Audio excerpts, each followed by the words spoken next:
¿Qué hacen los dos ahí? Ah, con esta nutria que come pescado, que mejor dicho.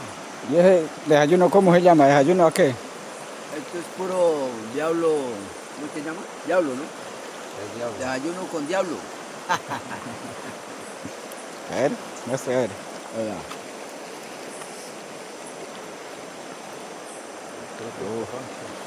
Rico.